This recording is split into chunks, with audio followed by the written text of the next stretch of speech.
ଏହି ନାଟକର ନାୟକ ସନ୍ତୋଷ ଚୌଧୁରୀ ଜଣେ କଳାକାର। କଳାର ନିଶାରେ ସେ ନିଜର ପରିପୂର୍ଣ୍ଣ ପରିବାରକୁ ଛାଡ଼ିଛନ୍ତି।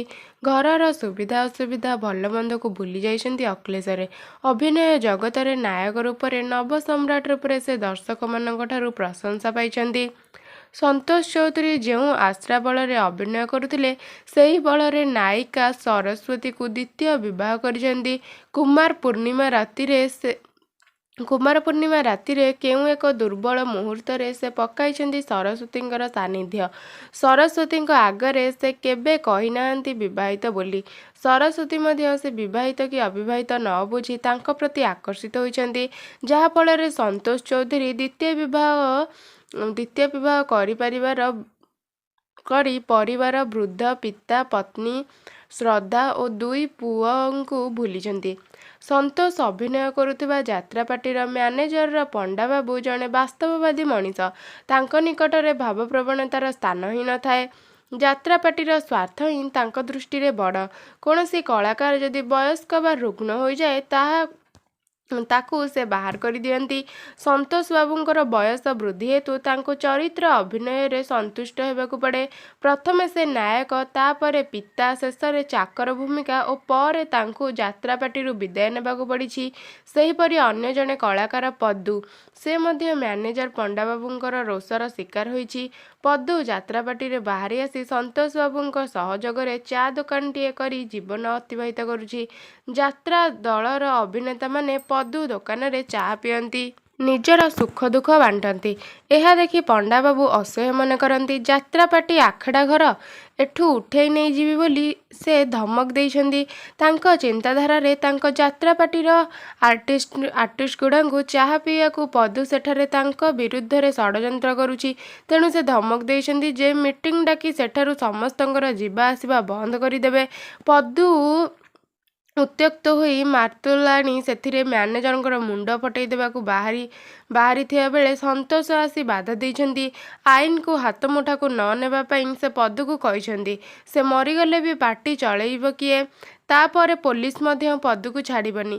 ମ୍ୟାନେଜର ପଣ୍ଡା କ୍ରୁଦ୍ଧ ହୋଇ ସେଠାରୁ ଫେରିଛି ଏବଂ ପ୍ରତିଶୋଧ ନେବ ବୋଲି ଧମକ ମଧ୍ୟ ଦେଇଛି। ପଣ୍ଡାବାବୁର ଆକ୍ରୋଶ ଶିକାର ହୋଇଛି ସନ୍ତୋଷ ଓ ସରସ୍ୱତୀ। ଦୁହିଁଙ୍କ ମଧ୍ୟରେ ମନାନ୍ତର ସୃଷ୍ଟି ହୋଇଛି। ମନାନ୍ତର ସୃଷ୍ଟି ମୂଳରେ ମ୍ୟାନେଜର ପଣ୍ଡା ହିଁ ଦାୟୀ। ଫଳରେ ସରସ୍ୱତୀ ପାର୍ଟି ଛାଡ଼ି ଅନ୍ୟ ପାର୍ଟିକୁ ଚାଲିଯିବା ପାଇଁ ସ୍ଥିର କରିଛି। ସନ୍ତୋଷ ହୋଇପଡ଼ିଛନ୍ତି ଏକାନ୍ତ ଅସହାୟ ଓ ନିଃସଙ୍ଗ। ଏପରି ଦୁଃଖ ସମୟରେ ପଣ୍ଡାବାବୁଙ୍କଠାରୁ ନାନା ଭାବରେ ଅପମାନିତ ହେବାକୁ ପଡ଼ିଛି। ଶେଷରେ ଲଜ୍ଜିତ ମନୋଭାବ ନେଇ ଯାତ୍ରା ଦଳରୁ ବାହାରି ଆସିବାକୁ ବାଧ୍ୟ ହୋଇଛନ୍ତି। କିଛି ଦିନର ବ୍ୟବଧାନ ପରେ ସରସ୍ୱତୀଙ୍କଠାରୁ ପ୍ରଥମ ପତ୍ନୀ ଶ୍ରଦ୍ଧାଙ୍କର ଦେହ ଅସୁସ୍ଥତା ଖବର ଶୁଣି ସେ ବ୍ୟତିବ୍ୟସ୍ତ ହୋଇପଡ଼ିଛନ୍ତି। ବୟସର ଅପରାହ୍ନରେ ସେ ଅନୁତାପ ବହ୍ନିରେ ପଡ଼ି ଛଟପଟ ହୋଇଛନ୍ତି। ସେ ପରିବାର ପ୍ରତି ଥିବା ଦାୟିତ୍ୱବୋଧ ଓ କର୍ତ୍ତବ୍ୟକୁ ସୁଚାରୁ ରୂପେ ପାଳନ କରିନାହାନ୍ତି। ତାଙ୍କର ଏପରି ଅକ୍ଷମଣୀୟ ଭୁଲର ପ୍ରାୟଶ୍ଚିତ ନାହିଁ। ତେଣୁ ସେ ଗଭୀର ଭାବରେ ଅନୁତପ୍ତ। ଅପରପକ୍ଷରେ ସନ୍ତୋଷ ବାବୁଙ୍କର ପିତା ବୁଢ଼ା ଚୌଧୁରୀ ପୁତ୍ର ଘର ଛାଡ଼ି ଚାଲିଯିବା ପରେ ନିଜର କର୍ତ୍ତବ୍ୟ ସମ୍ପାଦନ କରିଛନ୍ତି।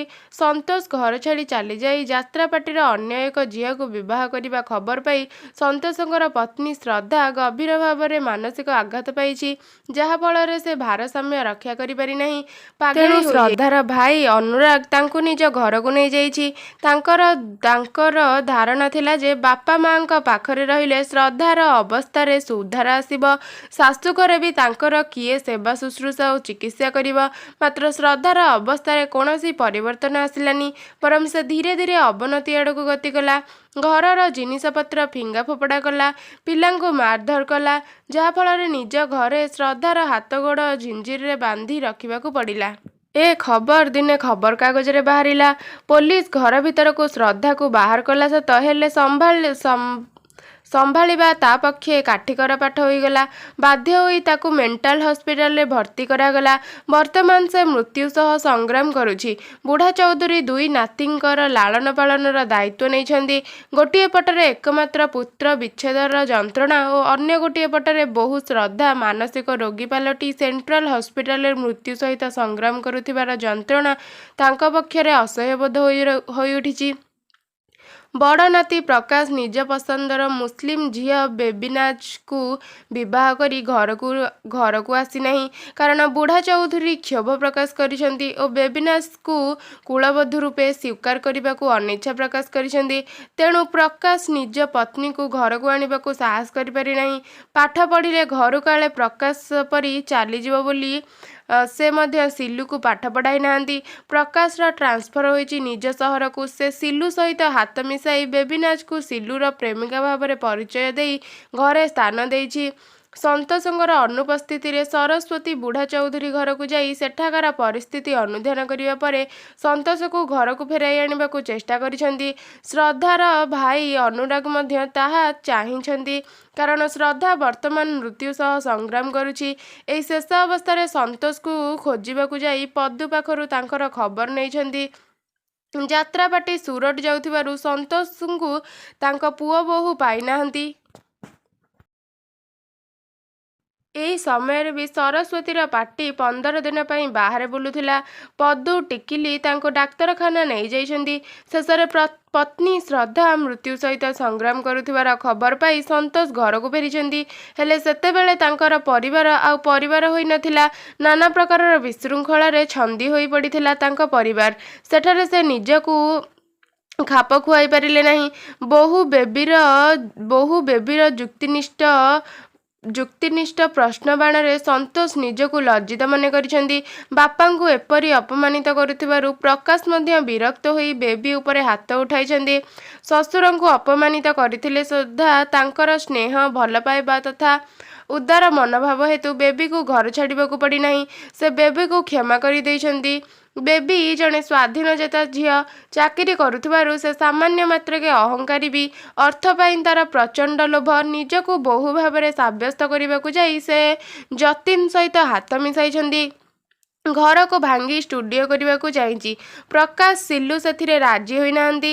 ଏମାନଙ୍କର ପରାମର୍ଶ ବିନା ବେବି ଯତୀନଠାରୁ ଲକ୍ଷେ ଟଙ୍କା ଚେକ୍ ମଧ୍ୟ ଆଡ଼ଭାନ୍ସ ଆଣିଛି। ପ୍ରକାଶ ଓ ସିଲୁ ଚାହିଁଛନ୍ତି ତାଙ୍କର ଏହି ଭଙ୍ଗା ଘର ବିଲ୍ଡରଙ୍କ ଦାୟିତ୍ୱରେ ଦେବେ। ପ୍ରତିବଦଳରେ ସେ ଏମାନଙ୍କୁ ଘର ଦେବ। ସନ୍ତୋଷଙ୍କୁ ଦେଖି ବୁଢ଼ା ଚୌଧୁରୀ କ୍ରମେ ସୁସ୍ଥ ଅବସ୍ଥାକୁ ଫେରିଛନ୍ତି। ହୁଇଲଚେୟାର ଛାଡ଼ି ସେ ସନ୍ତୋଷଙ୍କର କାନ୍ଧରେ ଆଶ୍ରୟ କରି ଚାଲିପାରୁଛନ୍ତି ଏବଂ ତାଙ୍କ ଆଖିକୁ ମଧ୍ୟ ସାମାନ୍ୟ ଦେଖାଗଲାଣି। ଘରକୁ ହସଖୁସି ଫେରିଆସିଥିବାରୁ ବୁଢ଼ା ଚୌଧୁରୀଙ୍କର ନିର୍ଦ୍ଦେଶରେ ସନ୍ତୋଷଙ୍କର ଜନ୍ମଦିନ ପାଳନ କରାଯାଇଛି। କ୍ରମେ ସନ୍ତୋଷ ପାରାଲିସିସ୍ ସାଙ୍ଗକୁ ବ୍ଲଡ଼ କ୍ୟାନ୍ସର ରୋଗରେ ପୀଡ଼ିତ ହୋଇଛନ୍ତି। ଅନୁରାଗଠାରୁ ଖବର ପାଇ ସରସ୍ୱତୀ, ପଦୁ, ଟିକିଲି ଆସି ପହଞ୍ଚିଛନ୍ତି। ସନ୍ତୋଷଙ୍କୁ ଚଳେଇବା ପାଇଁ ପଦୁ ପୁନର୍ବାର ରିହର୍ସାଲ ଆରମ୍ଭ କରିଛି। ରୋଗଗ୍ରସ୍ତ ସନ୍ତୋଷ କ୍ରମେ ଦୃଷ୍ଟିଶକ୍ତି ହରାଇ ବସିଛନ୍ତି। ସବୁ ଖୁସି ସେମାନଙ୍କର ଶେଷରେ ପାଣି ଫୋଟକା ପରି ମିଳେଇ ଯାଇଛି। ନାଟକର ଶେଷ ଦୃଶ୍ୟରେ ନାଟକ ଭିତରେ ନାଟକ ସୃଷ୍ଟି କରି କଳାକାରମାନଙ୍କ ମଧ୍ୟରେ ଦ୍ୱନ୍ଦ୍ୱ ସୃଷ୍ଟି କରିଛନ୍ତି। ନାଟ୍ୟ ନିର୍ଦ୍ଦେଶକଙ୍କ ନିର୍ଦ୍ଦେଶନାରେ ରହିଛି ଯେ ଶେଷ ଦୃଶ୍ୟରେ ନାୟକ ସନ୍ତୋଷଙ୍କର ମୃତ୍ୟୁ ହେବ, କିନ୍ତୁ ସନ୍ତୋଷଙ୍କର ଭୂମିକାରେ ଅଭିନୟ କରୁଥିବା ଅଭିନେତା ଜଣକ ମରିବାକୁ ପ୍ରସ୍ତୁତ ନୁହନ୍ତି, ବରଂ ସେ ବୁଢ଼ା ଚୌଧୁରୀକୁ ମରିବା ପାଇଁ ବାଧ୍ୟ କରନ୍ତି। ଅନୁରୂପ ଭାବରେ ବୁଢ଼ା ଚୌଧୁରୀ ମଧ୍ୟ ପ୍ରତିବାଦ କରିଛି। ଅନ୍ୟ ଚରିତ୍ରମାନେ ଅନୁରାଗ, ସରସ୍ୱତୀ, ପଦୁ ମୃତ୍ୟୁକୁ ସ୍ୱୀକାର କରିନାହାନ୍ତି। ନାଟକର ଏକମାତ୍ର ମୁସଲମାନ ଚରିତ୍ର ରୂପରେ ଅଭିନୟ କାହିଁକି କରିବେ ବୋଲି ବେବିନାଜ ପ୍ରଶ୍ନ ଉଠାଇଛନ୍ତି। ଟିକିଲିକୁ ମାରିଦେବାକୁ ସେ ମଧ୍ୟ କହିଛନ୍ତି। ବିନା କାରଣରେ ଟିକିଲି ମୃତ୍ୟୁକୁ ଅସ୍ୱୀକାର କରିଛି ଓ ତାର ଭବିଷ୍ୟତ ଚାହେଁ ବୋଲି ସେ ପ୍ରତିବାଦ କରେ। ତେଣୁ ନାଟ୍ୟକାର ଶେଷ ଦୃଶ୍ୟ କ'ଣ ହେବା ଉଚିତ, ନାଟ୍ୟ ନିର୍ଦ୍ଦେଶକଙ୍କର ନିର୍ଣ୍ଣୟ କରିବାରେ ବିଫଳ ହେବାରୁ ଦର୍ଶକମାନଙ୍କ ଉପରେ ନିଷ୍ପତ୍ତି ଛାଡ଼ିଦେଇ ନାଟକୀୟ ଦ୍ୱନ୍ଦ୍ୱକୁ ଦ୍ୱିଗୁଣିତ କରିଛନ୍ତି। ଏ ହେଉଛି ନାଟକର ବିଷୟ ପରିଚୟ।